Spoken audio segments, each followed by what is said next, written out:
And the campaign trail, where Rick Perry has burst onto the scene and has been causing quite a stir. He entered the race for the Republican presidential nomination just 5 days ago, but already Texas Governor Rick Perry is making waves. On Monday in Iowa, he went after Ben Bernanke, chairman of the Federal Reserve, with an ominous warning against any expansion of the money supply. We would treat them pretty ugly down in Texas. I mean, printing more money to play politics at this particular time in American history is almost treacherous or treasonous, in my opinion. While campaigning in Iowa, Perry pounded the president on his jobs record in town after town. We are in economic turmoil.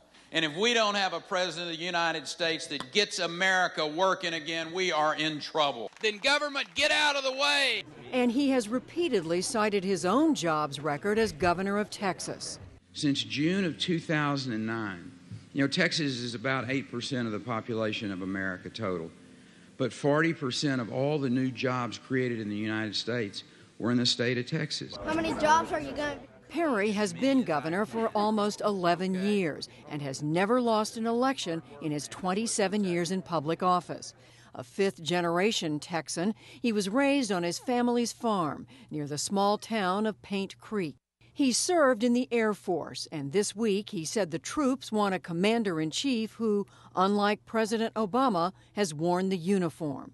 The president answered in a CNN interview last night. You've got to be a little more careful about what you say, but I'll cut him some slack. He's only been at it for a few days now. This morning in New Hampshire, Perry moved to a new subject, climate change. I think we're seeing it almost weekly or even daily. Scientists who are coming forward and questioning the original idea that man-made global warming is what is causing the climate to change. Perry continues his campaign in New Hampshire tomorrow, the first in the nation primary state. For more, we're joined by Paul Burka. He's the senior executive editor of the magazine Texas Monthly. He's been covering Texas politics for more than 35 years. Paul Burka, thank you very much for being with us. Thank you. Let's talk first about Governor Perry's jobs claims that he has, in Texas, as governor, been responsible for creating 40% of the new jobs in this country over the last 2 years. First of all, is that borne out by the facts? And second of all, what sort of jobs? Well, the answer to the first question is yes, it appears to be borne out by the facts. The second question is really more interesting, what kind of jobs? And that is something that there's going to be quite a lot of debate about. For example, one of the important companies that Governor Perry brought in was Countrywide, and that was right at the beginning of the mortgage crisis that Countrywide was involved in.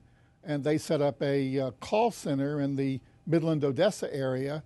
As I recall, it was around 500 jobs. Well, the call center collapsed because the mortgage industry collapsed. And so that didn't hold.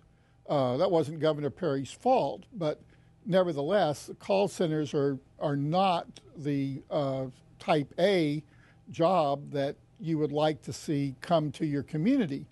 Now, I don't want to sound elitist about that, because if you're dealing with people like we have in Texas, where we have the largest number of people without a high school diploma, we want those people employed, so call centers do some good.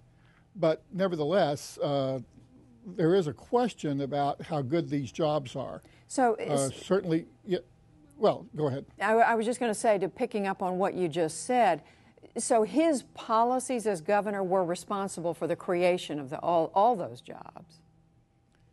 Yes, he has a fund that the legislature provides him of several $100 million, which he uses to recruit companies. He makes trips to states like California and says, come to Texas because we don't have a state income tax. He is very aggressive about pursuing jobs. I mean, I think it has clearly been his #1 priority from the first day he became governor. Paul Burka, his comments about the Federal Reserve Board Chairman Ben Bernanke, and he said, in essence, if they expand the money supply, then we in Texas would treat him ugly. Has he held that view? Has he talked a lot before now about Mr. Bernanke and the Fed? I've never heard him mention the Fed. It has not played any role in any of his speeches that I've heard, certainly not in any of his proposals before the legislature. But it is classic Rick Perry, because Perry is an extremely aggressive politician, and he will push these things to the limit. And I think what he sees is, and we learned it when Governor Perry made some remarks about Texas possibly looking at secession in 2010, that he knows that when he makes these statements, that the media is going to hate it, the people on the left are going to hate it, but the people that like him and have this streak of Texas exceptionalism are going to love it. So it's break even at worst for him. I asked about the Fed because he said today this is something that he feels passionately about. I also want to ask you about this other comment he made today where he said the evidence is just not there that humans are making global warming worse. Is this something that he's talked a lot about as governor? He hasn't talked a lot about it, but that is what he believes, and he has said that. And it's not something that comes up all the time, and we don't. It has been an issue in Texas a little bit because carbon capture is very important. We have very dirty air in our big cities. We have a lot of coal plants that the governor has supported, and so there's certainly a concern in Texas about global warming. I'm from Galveston. The home I grew up in was about 6 feet above sea level, and we do get hurricanes. So Texas is concerned about the future, and I think Governor Perry is too. But it's not been a subject of debate in the legislature, and it's not a big issue in Texas and in political circles. What else would you say, Paul Burka, about Governor Perry's? You mentioned that he's aware when he makes these statements that are controversial, the reaction. His ability to withstand the sort of glare that comes with running for president, that it's this relentless coverage of every word spoken. To what extent is he prepared for that? I think he's pretty well prepared because he's a very disciplined guy. He was an Air Force pilot. He went to Texas A&M and was famously a yell leader there and can stir up a crowd. And I think Perry is used to the criticism. He's been in Texas politics for 10 years. He really doesn't care what other people think about him. He only cares about what his plan is. He's always got a plan.